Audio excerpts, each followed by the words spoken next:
Bonjour et bienvenue à toutes et à tous. Aujourd'hui, on plonge dans une idée assez radicale, on peut le dire, qui vient d'un grand nom de la physique, John Archibald Wheeler. Il nous propose de voir l'univers non pas comme fait de matière et d'énergie, mais d'information. C'est assez fou. Oui, bonjour. C'est une idée qui secoue, c'est sûr. Wheeler lui-même nous met en garde. Il dit que le choc ultime pour nos idées préconçues est encore à venir. Exactement. On va se pencher sur son article Information, Physics, Quantum, The Search for Links. L'objectif, c'est de décortiquer sa thèse principale, le fameux It from Bit. L'idée que le monde physique, le it, eh bien, il émergerait de l'information la plus élémentaire, le bit, un simple choix oui ou non. C'est ça. Et les conséquences, si c'est vrai, sont vertigineuses. Ça change complètement notre vision de la réalité, de l'existence même. Tout à fait. Pour Wheeler, la physique quantique nous force à revoir notre relation au réel. Il pense même qu'on devrait pouvoir déduire le quantique d'une réflexion sur ce que signifie exister.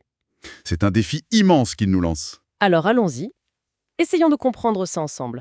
Comment l'information, qui nous semble si abstraite, pourrait être à l'origine de tout ce qu'on touche, de tout ce qu'on voit. C'est la grande question. Commençons par le cœur de l'idée. It from bit. Donc, chaque chose physique, une particule, un champ, peut-être même l'espace-temps, tout ça, tirerait son existence, sa substance, des bits d'information. Des réponses oui-non. Précisément. Wheeler dit même toutes les choses physiques sont d'origine information théorique et ceci est un univers participatif. Le mot participatif est absolument crucial ici. Participatif, c'est-à-dire que la réalité n'est pas juste là, indépendante de nous. Exactement. Elle émergerait, en quelque sorte, de l'acte même de poser des questions avec nos appareils de mesure, bien sûr, et d'enregistrer les réponses. Une sorte de fondation immatérielle, informationnelle, pour le monde matériel. Ça renverse complètement la perspective habituelle, où la matière vient d'abord. Tout à fait. Bon, it from bit, la formule est belle, mais est-ce qu'il y a des exemples concrets? Des situations où on peut vraiment voir ce lien entre information et objet physique. Parce que sinon, ça reste un peu philosophique. Oui, Wheeler en donne plusieurs. L'un des plus parlants, je trouve, c'est celui des trous noirs. C'est une histoire assez fascinante, en fait, qui remonte aux travaux de Jacob Bekenstein et Stephen Hawking. Ah oui, l'entropie des trous noirs. C'est ça. Ils ont montré que l'aire de l'horizon d'un trou noir, la surface de non-retour, eh bien, elle mesure son entropie. Et l'entropie, fondamentalement, c'est une mesure de l'information manquante, ou du désordre, si vous voulez. L'information manquante, c'est-à-dire l'information sur ce qui est tombé dedans. Exactement. Quand un objet tombe dans un trou noir, toute l'information sur sa configuration détaillée, où sont ses atomes, leur vitesse, etc., est perdue pour un observateur extérieur. L'entropie quantifie cette perte d'information.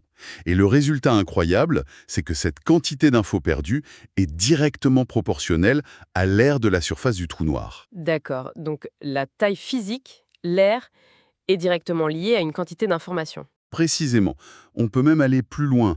Si on imagine découper cette surface en toutes petites unités de la taille de ce qu'on appelle l'aire de Planck, c'est minuscule, 10 puissance moins 66 cm², Infime. eh bien, chaque petite unité correspondrait à un bit d'information perdu.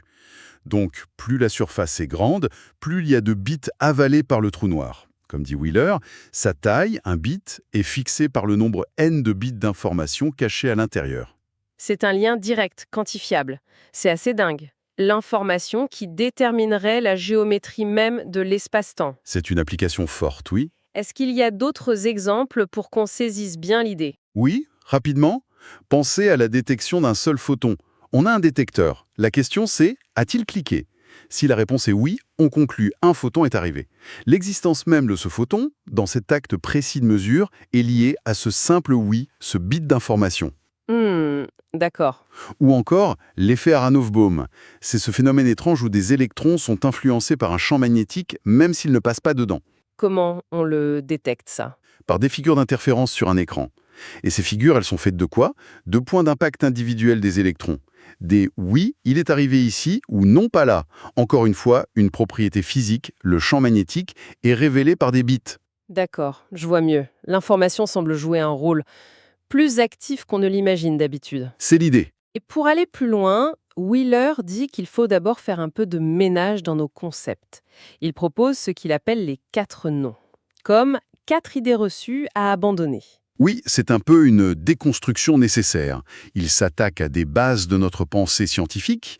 Le premier nom, c'est nos tours de tortue. Pas de tour de torture? C'est-à-dire, Il rejette l'idée d'une régression à l'infini dans les explications. Vous savez, cette idée qu'une loi repose sur une loi plus fondamentale, qui repose elle-même sur une autre, etc. sans fin.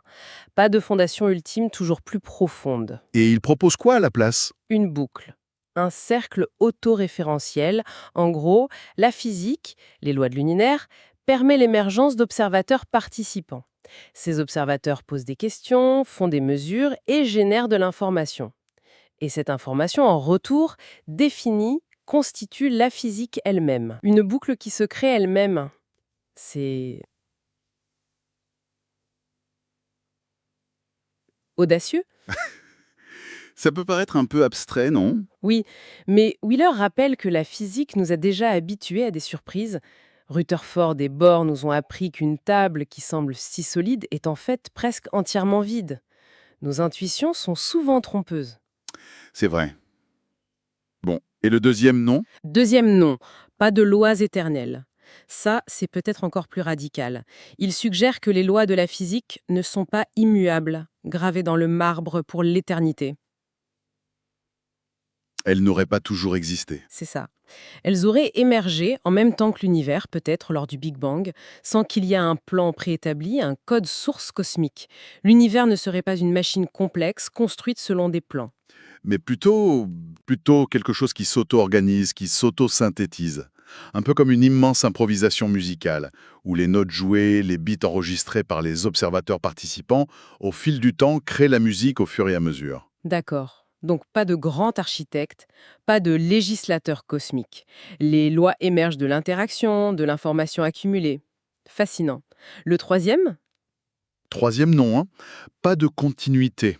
Là, c'est le concept mathématique de continuité qui est visé. L'idée que la réalité est lisse, sans trou, comme la droite des nombres réels avec une infinité de points entre deux nombres.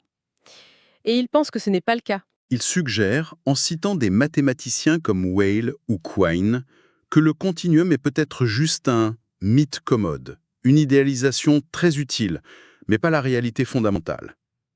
En physique quantique, au bout du compte, ce qu'on mesure, c'est toujours discret. Un clic de détecteur, une trace.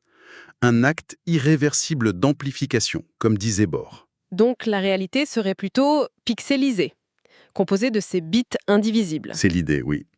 Le continuum serait une approximation qui marche bien à notre échelle, mais pas au niveau le plus fondamental. Comme une photo numérique qui a l'air lisse, mais qui est faite de pixels si on zoome. C'est une bonne image, oui. Et ça nous mène au dernier paiement. Le quatrième. Non, Pas d'espace, pas de temps. Fondamentaux.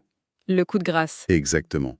Même l'espace et le temps, le cadre dans lequel on pense que tout se déroule, ne seraient pas la base ultime. Mais alors quoi? Ce seraient des concepts émergents, des constructions, des ordres des choses, comme disait Leibniz, ou des modes par lesquels nous pensons, selon Einstein. Des outils pour organiser nos perceptions, issus de quelque chose de plus fondamental. Et la physique quantique va dans ce sens. Oui, elle suggère que si on regarde à une échelle incroyablement petite, l'échelle de Planck, l'espace-temps lui-même deviendrait une sorte de mousse quantique bouillonnante, où les notions d'avant et d'après, de près et de loin, perdraient leur sens habituel. Donc le but ultime serait de comprendre comment l'espace et le temps émergent de ces interactions informationnelles de base, de ces fameux bits. C'est ça. Ne pas les présupposer, mais les dériver. D'accord. C'est un sacré programme de déconstruction. Si on accepte de lâcher ces 4 piliers, fondation ultime, lois éternelles, continuum espace-temps fondamental, comment est-ce qu'on avance pour construire cette nouvelle vision basée sur l'information? Wheeler donne des pistes. Oui, il propose 5 pistes pour explorer concrètement cette idée de «it from bit». La première piste, c'est un principe mathématique. La frontière d'une frontière est zéro. Ça a l'air très abstrait, ça. Ça l'est un peu, mais c'est un principe de topologie extrêmement puissant qu'on retrouve au cœur de nombreuses théories physiques, comme l'électromagnétisme ou la relativité générale. L'idée fascinante, c'est qu'une règle logique aussi simple, presque une tautologie, puisse avoir des conséquences physiques aussi profondes et structurantes. Et quel est le lien avec it from bit? Pour Wheeler, Ça montre qu'on peut obtenir des structures complexes à partir de contraintes très simples, presque à partir de rien. Ça nourrit l'espoir de pouvoir un jour dériver toute la physique, toutes les lois, non pas d'autres lois plus profondes, mais peut-être juste de la nécessité d'une cohérence logique interne. Un peu comme cette règle de la frontière de la frontière. Obtenir tout à partir de presque rien. D'accord, ça renforce l'idée de la boucle auto-créatrice. Et la deuxième piste? Deuxième piste. Pas de question, pas de réponse. Ça, c'est vraiment le cœur de l'interprétation quantique selon Bohr et Wheeler. La complémentarité, mais vue sous l'angle de l'information. C'est-à-dire? Le type de question qu'on choisit de poser à l'univers, en sélectionnant notre appareil de mesure, détermine ce qu'on peut savoir et, d'une certaine manière, ce que la réalité est à ce moment-là. Si on mesure la position d'une particule, on ne peut pas connaître sa vitesse précisément, et inversement. L'acte de poser la question, la mesure, influence la réponse, la réalité observée. Wheeler utilise l'analogie du jeu des 20 questions, c'est ça? Oui, le jeu des 20 questions, surprise, où la personne qui répond n'a pas choisi le mot à l'avance, mais construit la réponse au fur et à mesure des questions oui-non posées. La réponse finale est cohérente avec toutes les questions, mais elle n'existait pas avant qu'elle soit posée. Donc l'enregistrement d'un bit n'est pas un acte passif d'observation. Non, c'est un acte de participation à la création de la signification. Et Wheeler souligne que cet acte n'est jamais isolé. L'environnement joue un rôle. Par exemple, la précision d'une règle dépend de sa température. Ah oui, d'accord. Mais ça ne remet pas en cause It from Bit. Au contraire, pour lui, c'est la preuve que tout le spectacle est interconnecté. Ce n'est pas juste l'observateur et l'objet, c'est tout un réseau. Ça mène à des choses très étranges comme le concept de choix retardé, non? Absolument. Et ça nous amène à la troisième piste, le principe super-copernicien. Super copernicien. Oui, Copernic nous a appris que notre position dans l'espace, ici, la Terre, n'a rien de spécial. Ce principe nous invite à penser que notre position dans le temps, maintenant, n'a rien de spécial non plus. Qu'est-ce que ça implique pour le passé? Que le passé n'est pas gravé dans le marbre, immuable. Il n'existe d'une certaine manière qu'à travers ses traces, ses enregistrements, dans le présent. Et nos actions présentes peuvent influencer la manière dont on interprète, voire dont on construit ce passé enregistré. C'est là qu'intervient l'expérience du choix retardé. Exactement. C'est l'exemple le plus frappant. Imaginez la lumière d'un quasar très lointain, émise il y a des milliards d'années.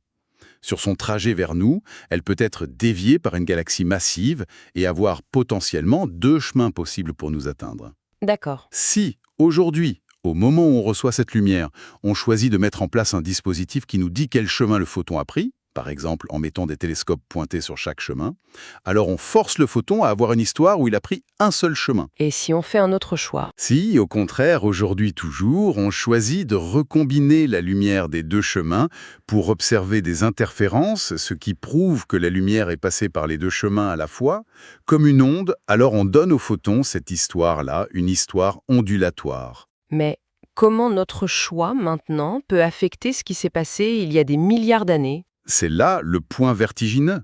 Selon Wheeler, le passé n'a pas d'histoire définie tant qu'il n'est pas observé.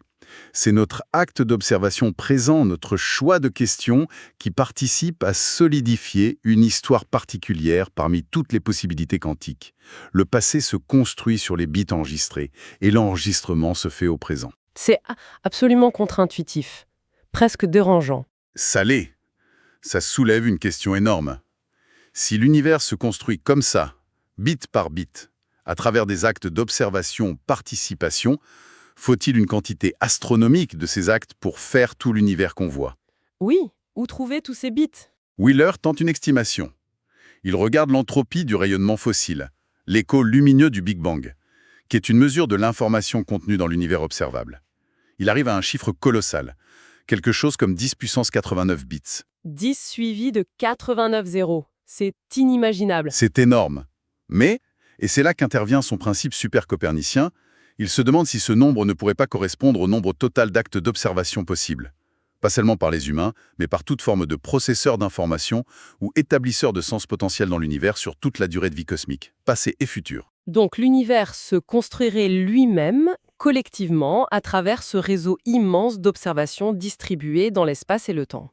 C'est l'idée audacieuse d'un monde comme système auto-synthétisé par réseau quantique. C'est presque une prédiction testable, d'une certaine manière. Fascinant. On passe aux dernières pistes? Oui. La quatrième piste, c'est la conscience. Mais attention, Wheeler est très prudent ici. Il ne cherche pas à définir la conscience, un sujet philosophique très complexe. Il se concentre sur quoi alors? Sur la communication et l'émergence de la signification. Comment le sens se construit-il à travers l'échange d'informations entre des participants? Il cite le philosophe Fölsdal. La signification est le produit conjoint de toutes les preuves disponibles pour ceux qui communiquent. Donc l'important, c'est le réseau d'échange d'informations plus que la nature intime de la conscience des participants. Voilà. Comment distinguer un réseau fermé, comme une partie de poker où le sens est interne au jeu, d'un réseau ouvert comme la réalité physique? Comment la communication crée-t-elle un monde partagé?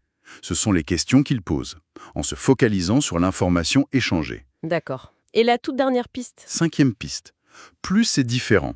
C'est une idée empruntée à un autre grand physicien, Philip Anderson, sur l'émergence. L'émergence. Et l'idée est que quand on assemble un très grand nombre de composants simples, de nouvelles propriétés collectives, souvent imprévisibles à partir des composants isolés, peuvent apparaître. L'exemple classique, c'est l'eau. Une molécule H2O seule n'est ni liquide, ni solide, ni gazeuse. Mais un grand nombre de molécules H2O ensemble peuvent former de la glace, de l'eau liquide, de la vapeur, avec des propriétés radicalement différentes. Fluidité, température, etc. Et le lien avec It's from Bit. Wheeler se demande si les caractéristiques fondamentales de notre univers, l'espace, le temps, les particules, les forces, ne pourraient pas être des phénomènes émergents, des sortes d'organes qui se seraient autogénérés à partir d'un immense système de traitement d'informations sous-jacent basé sur ces bits quantiques. Des structures macroscopiques nées de l'interaction de milliards et de milliards de bits. Donc l'espace-temps lui-même serait une propriété émergente de ce réseau d'informations. C'est une des possibilités vertigineuses ouvertes par cette piste. Bon, si on essaye de résumer ce parcours intense, Wheeler nous invite à une révolution copernicienne. Mais pour l'information, l'idée centrale, it from bit, suggère que la réalité physique, it, n'est pas première, mais qu'elle émerge de l'information. Bit, générée par des actes d'observation-participation. Exactement. Une vision où la physique devient, au fond, une théorie de l'information. Une réalité tissée de questions oui-non, posées et répondues à travers l'immensité du cosmos et du temps. Et pour y arriver, il faut abandonner l'idée d'un continuum lisse, de lois physiques éternelles, et même le caractère fondamental de l'espace et du temps. C'est le prix à payer, selon lui. Il parie sur une base informationnelle plutôt que matérielle.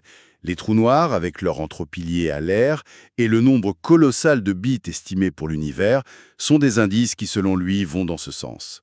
La physique serait l'étude de ce grand calcul cosmique. Il nous laisse un agenda de recherche assez chargé, traduire nos théories physiques actuelles dans ce langage de l'information, mieux définir ce qu'est un bit fondamental, comprendre ces systèmes autoréférentiels. Oui, et il conclut avec une note presque optimiste, voire mystique.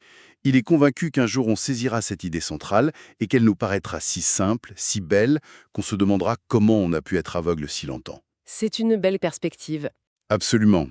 Et ça nous laisse avec une réflexion finale, peut-être. Si cette vision est juste, même en partie, si la réalité est tissée d'informations et que nos observations y participent activement, Oui. alors quelle est la portée réelle de nos propres actions, de nos propres questions? Chaque expérience scientifique, chaque mesure ne serait plus seulement une découverte passive de ce qui est, mais une petite contribution active à la définition de ce qui devient. Ça donne une perspective assez profonde sur notre rôle dans l'univers, non?